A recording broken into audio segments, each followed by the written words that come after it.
ابتدا ہے رب جلیل کے بابرکت نام سے، جو دلوں کے بھید خوب جانتا ہے۔ دیکھتی آنکھوں، سنتے کانوں، سب کو ہماری طرف سے السلام علیکم۔ ایک نئے دن اور ایک نئی ویڈیو کے ساتھ آپ کا یہ دوست دنیا بھر کے تمام ویورز کی خدمت میں آداب عرض کرتا ہے۔ آج ہم آپ کو کروائیں گے ترکی کی سیر اور قسطنطنیہ کی فتح کی داستان بتائیں گے۔ ترکی کا نام ریپبلک آف ٹرکی ہے۔ ترکی کی سرحدیں 8 ممالک سے ملتی ہیں، جن میں شمال مغرب میں بلغاریہ، مغرب میں یونان، شمال مشرق میں جارجیا، مشرق میں آرمینیا، ایران اور آذربائیجان ہیں، اور جنوب مشرق میں عراق اور شام شامل ہیں۔ ترکی کی تاریخ بہت قدیم ہے۔ آسانی کے لیے ہم ترکی کی تاریخ کو ان ادوار میں تقسیم کر سکتے ہیں۔ ترکی میں قبل از تاریخ کے زمانے کے آثار بھی ملتے ہیں۔ بحر اسود کے پانی کی تہہ میں انسانی آبادی کے آثار ملے ہیں۔ سیدنا نوح علیہ السلام کے طوفان کا زمانہ بھی یہی ہے۔ عین ممکن ہے انہی کے طوفان کے باعث بحر اسود کی سطح بلند ہوئی ہو اور یہ پورا شہر ڈوب گیا ہو۔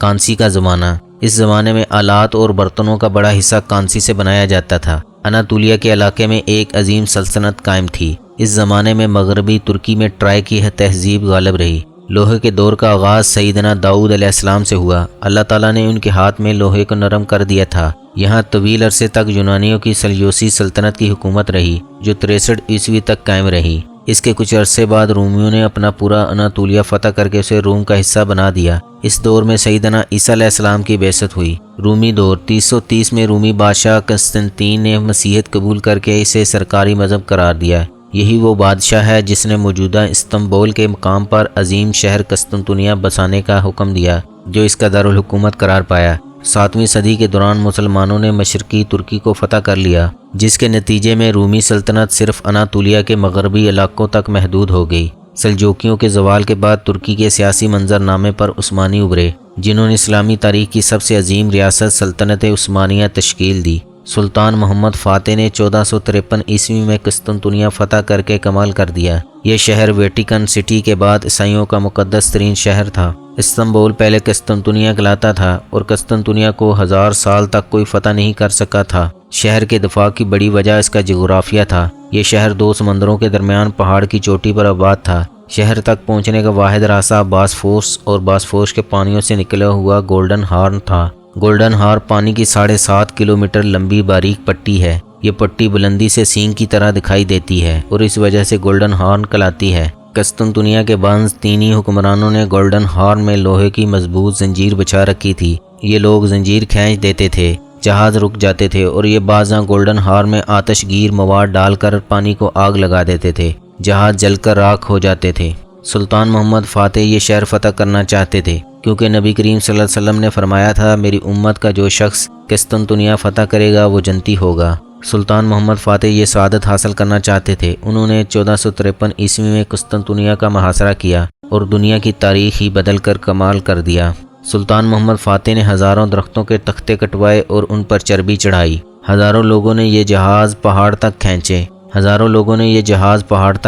سلطان محمد فاتح بحری جہازوں کو پہاڑ کے اوپر سے سلائیڈ کر کے سمندر تک لے آئے۔ قسطنطنیہ کے لوگ اگلی صبح جاگے تو وہ گولڈن ہارن میں جہاز دیکھ کر حیران رہ گئے۔ اس طرح سلطان نے 29 مئی 1453 عیسوی کو شہر کو فتح کر لیا اور تاریخ میں سلطان محمد فاتح بن گئے۔ دوستو، یوں تو آپ نے عشق ممنون اور میرا سلطان جیسے ٹرکش ڈرامے دیکھے ہوں گے اور ترکی سے متعلق اکثر باتوں سے لوگ واقف ہیں، لیکن پھر بھی کئی ایسے حقائق ہیں جن کا ذکر عام طور پر کم ہی سنا جاتا ہے۔ آج ہم ترکی سے متعلق چند ایسے ہی دلچسپ حقائق کے بارے میں بتائیں گے جو یقینی طور پر آپ کے علم میں اضافے کا سبب ہوں گے۔ ترکی یوریشیائی ملک ہے جو جنوب مغربی ایشیا میں جزیرہ نما اناطولیہ اور جنوب مشرقی یورپ کے علاقے بلقان تک پھیلا ہوا ہے۔ ترکی کا موجودہ سیاسی نظام 1923 میں سلطنت عثمانیہ کے خاتمے کے بعد مصطفیٰ کمال اتا ترک کی زیر قیادت تشکیل دیا گیا۔ ترکی ایک قدیم اور خوبصورت ملک ہے جہاں بے شمار قدیم یادگاریں، زیر زمین شہر، مقامات اور کھنڈرات واقع ہیں۔ ترکی میں بچوں سے زیادتی کرنے والے ڈنگروں کو لائف ٹائم کے لیے پنچر کرنے کا قانون۔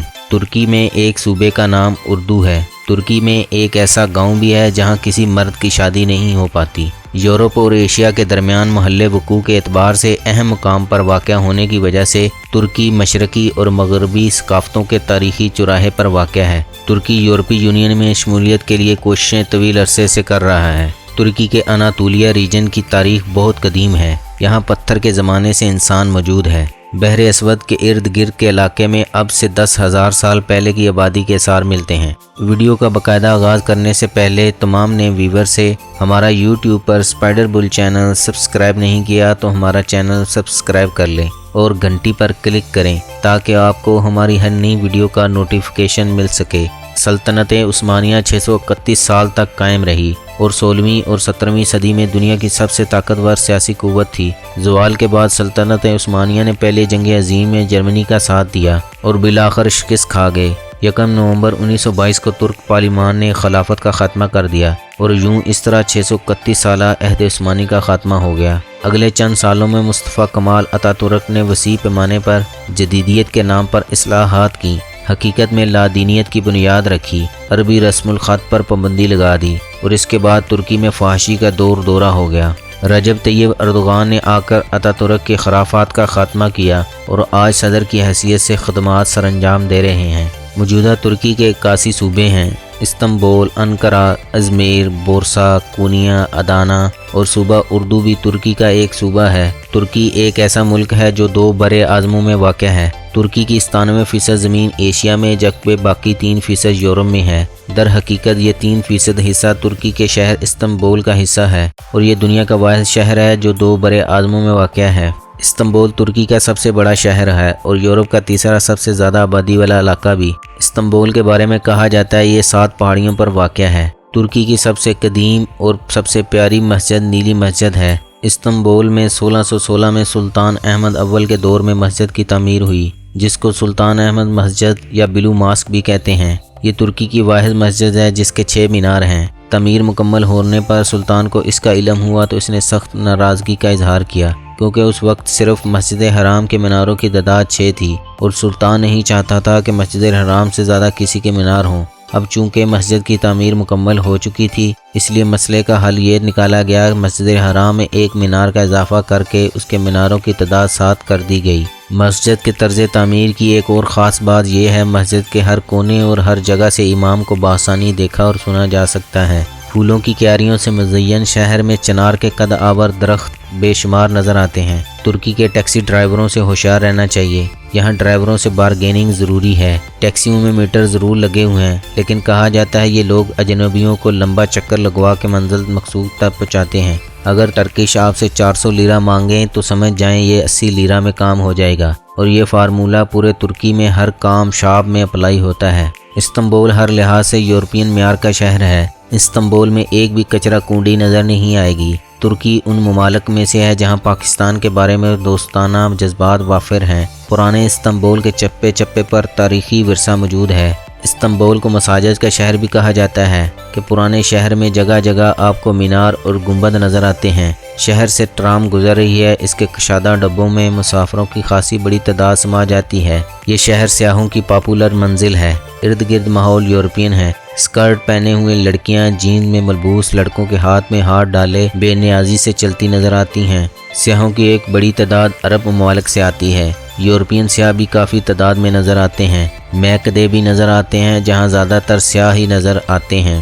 ترک حکومت نے بچوں سے زیادتی کرنے والے ڈنگروں کو لائف ٹائم کے لیے پینچر کرنے کا فیصلہ کیا ہے جس کے لیے طبی ماہرین سے رجوع کیا گیا ہے، جبکہ قانون سازی کے لیے نائب وزیر اعظم نے 6 رکنی کمیشن تشکیل دے دی ہے۔ ترکی کے دارالحکومت کا اعزاز انقرہ کے پاس ہے۔ ترکی کا کل رقبہ 8,14,578 مربع کلومیٹر ہے۔ ترکی کی زمینی سرحد 2573 کلومیٹر اور ساحلی سرحد 8,333 کلومیٹر ہے۔ ترکی اپنے رقبے کے اعتبار سے دنیا کا 37واں سب سے بڑا ملک ہے۔ ترکی کی آبادی اس وقت 8,15,25,970 افراد پر مشتمل ہے۔ ترکی کا GDP 11,93,650 روپے ہے۔ مس ترکی 2017 کی فاتح سے زاد اس لیے واپس لے لیا گیا کہ اس نے اپنے ملک کے محافظوں کا ٹویٹ میں مذاق اڑایا تھا۔ ترکی کی سب سے بڑی جھیل وان ہے۔ ترکی کا سب سے بلند ترین پوائنٹ کوہ ارارات ہے جو کہ ایک پہاڑ ہے اور یہ 5,137 میٹر بلند ہے۔ ترکی کی آب و ہوا گرم ہے جو کہ فصلوں کی پیداوار کے لیے بہترین ہے۔ اس کے علاوہ مویشی اور جنگلات اس ملک کی اہم صنعت ہیں۔